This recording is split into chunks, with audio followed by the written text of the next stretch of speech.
Hello everybody and welcome back to class. My name is Professor Pog and today we are going to be covering a pretty hot topic.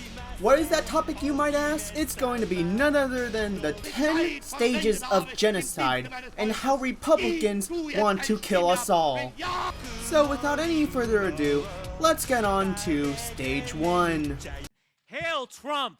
Hail our people! Hail victory! For this list, we are going to be using the 10 stages of genocide from the Holocaust Memorial Museum. So there are a few terms that conservatives have been using for a while. There's cultural Marxism, progressivism, neo-Marxism, but there is one word they've been consistently using for like the last 9 fucking years. Californians are getting woke. Yeah, I'm in a woke city here. Small towns are under siege from left-wing wokeness as well. The woke sensibility has everybody on the run. Woke celebrities are coming out in droves. Neil Young, so woke, he actually canceled himself. Colin Kaepernick, LeBron James, all of them are super woke. Actor David Schwimmer is getting majorly woke. Apparently caught the brain virus, so went completely insane, became woke, and then became bloodthirsty. We're woke out of our minds, vomiting out every woke platitude, eating each other alive, because people aren't woke enough.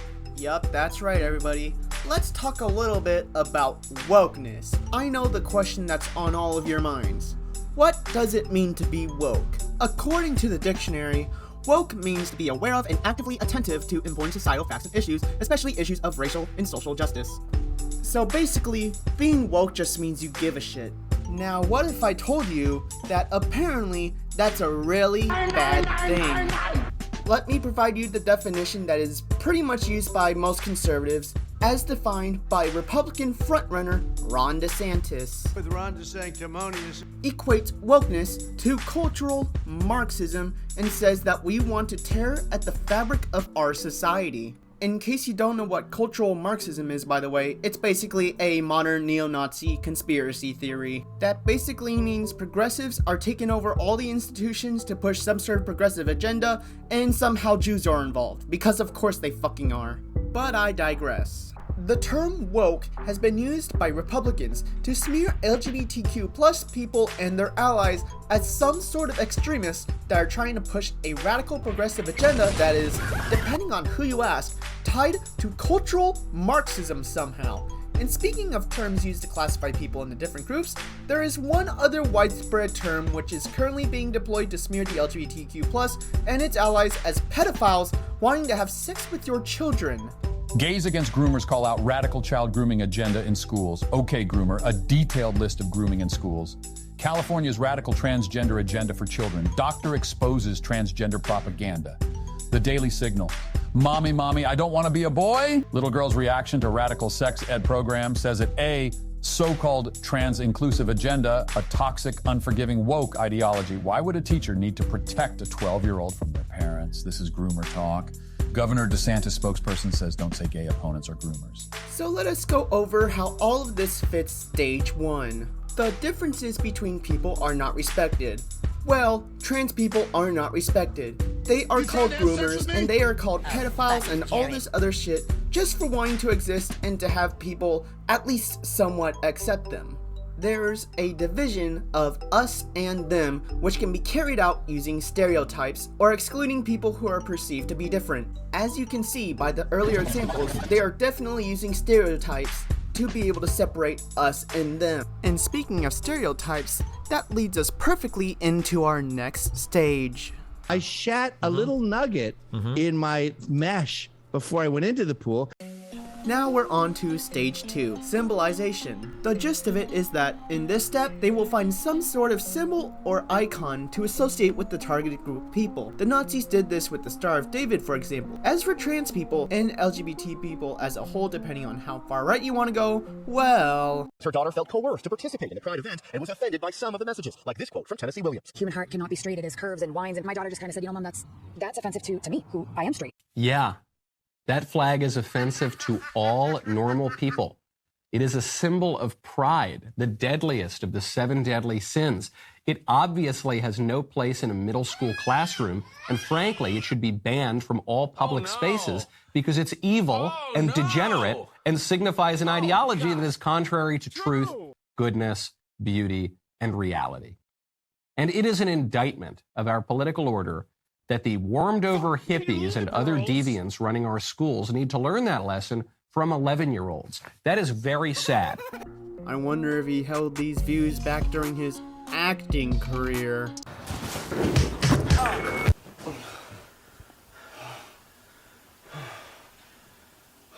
That was... wow. Thanks.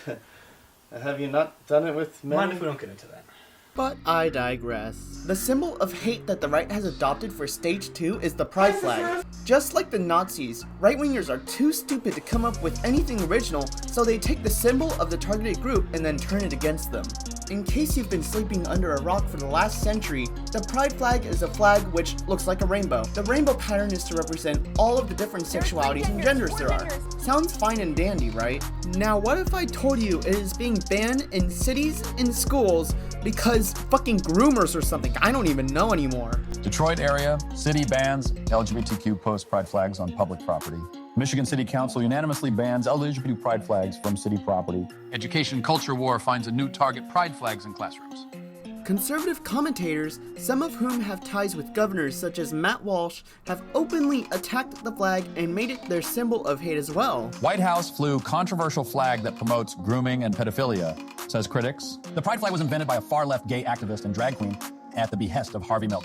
It never represented a people or community, but rather a political agenda, which is one of the many reasons why no government agency or institution should be allowed to fly it. J.Crew has gone woke. They are now selling pride shirts with the Progress pride flag and the trans flag for toddlers. Let's not act like this is anything new, by the way. Conservatives have been hating on the pride flag for a long time, with the majority of them all the way back in 2013 finding it more offensive than the fucking Confederate flag. And I kid you not, some of them are proposing to ban the pride flag from the fucking White House. Roger Marshall seeks to ban pride flag from federal buildings after White House display. And speaking of banning things...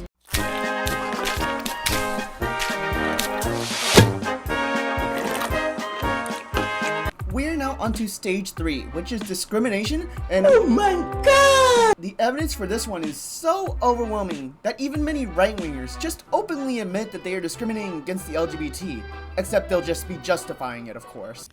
Thank you, Mr. Speaker.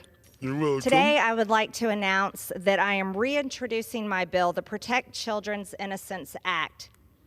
This bill will stop gender-affirming care on children. It will protect children from the heinous and evil ideology that is grooming kids and making a profit off of horrific surgeries that mutilate their genitals, give them life-altering medications like puberty blockers, hormone therapy, that will have permanent damage to their bodies for the rest of their life. That's a lot of damage. How about a little more?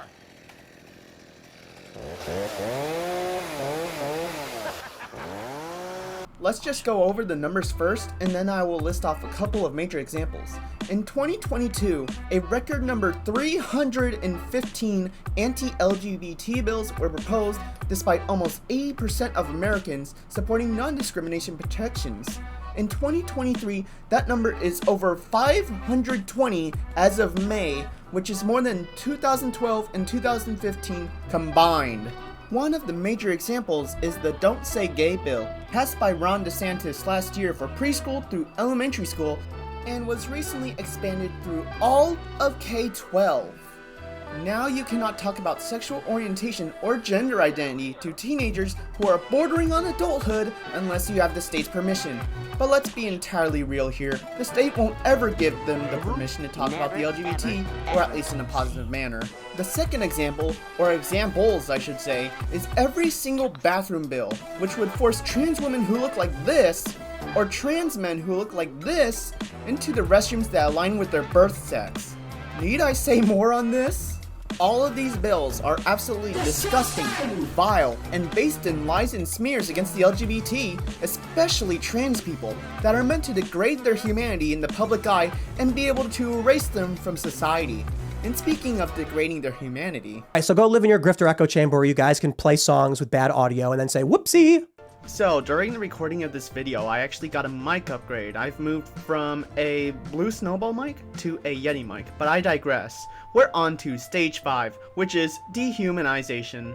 In this stage of genocide, the fascists dehumanize the targeted minority by taking away any kind of personal dignity from them and also advocate for taking away their rights. We already covered the name-calling shit earlier in this video, so we aren't going to be going over that again. Instead, in this stage, we are going to be covering the rights being taken away from trans people. While I can make a whole ass video on this topic alone, for now, I'll just give a brief overview of what they are currently facing. In around half of all American states, the LGBT does not have protections against housing discrimination, meaning the right to find a roof to put over their head is able to be undermined by discriminatory assholes. Trans people face high levels of discrimination not only by the doctors they see, but also by insurance companies themselves. These same insurance companies won't even provide basic gender-affirming care to about half of all trans people in this country. Lastly, of course, I'm gonna just bring up the bathroom bill thing again because it's so fucking deranged. There are other ways in which the right is dehumanizing trans people, but that's the general overview of the more outrageous examples. This is becoming more and more of an organized attack on trans people, which is only getting worse and more blatant as time goes on. And speaking of organizing... Why don't you just say that you're on the left? Is this so hard for you? Why can't you just be honest? Seriously, it's a serious question. We are now on to stage 5, which is organization. Basically, in this stage, it talks about how these genocidal groups of psychos start to prepare for the killing of the targeted group of people. While there isn't any mainstream organization taking place across the American right against the LGBT, thank fuck, there are a few worrying signs we should keep an eye on. For one, they love guns.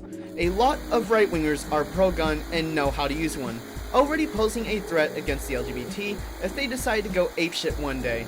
This is why I will always say the LGBT, especially trans people right now, should be armed if you're able to do so. Secondly, we have had LGBT events be evacuated and or cancelled due to the presence or possible threat of far-right extremists showing up and harming people. Thankfully, this is not happening that often, and I don't know if we will ever get any further than a few select instances of violence, but I hope we don't. And the fact that these stories aren't more polarizing and just end up being forgotten about by most people blows my mind. And speaking of polarizing... Yes, this is a sweet baby plush. You are not hallucinating. He's been lurking behind me in smug silence for months now. When did our public schools, any schools, become what are essentially grooming centers for gender identity radicals? There's never a time when a teacher needs to sit down with kids and tell them that, hey, you know, you're a boy, but you might actually be a girl. If you really want to talk to a 5-year-old or a 7-year-old or an 8-year-old about their sexuality and gender, that's on you. You're a pervert. You're a weirdo. I don't give a damn if you're a teacher. Maybe you teach the kids to read before you tell them to go trans. You shouldn't be talking to kindergartners about gender identity, especially if you're not their parents. Honestly, all you really need to do for step 6 is to tune into any right-wing news outlet or right-wing Twitter, and there's an 80% chance they're trying to polarize trans people. Okay, next stage. I did everything right and they indicted me.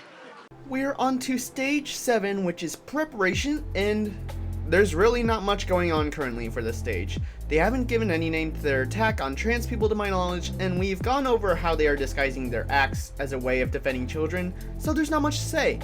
Step 8, on the other hand. 866 Gold Line. My N-word. That didn't really... Back in a minute. We are now on to stage 8, which is persecution. In this stage, the targets are identified by their respective attributes and they're documented so they can be targeted when the killing finally happens. And believe it or not, we have had 2 states do something to this effect.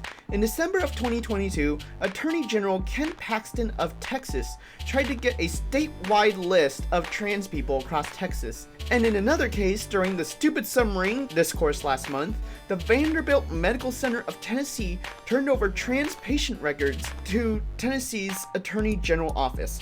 Why? Well, in that case at least, it was for billing fraud.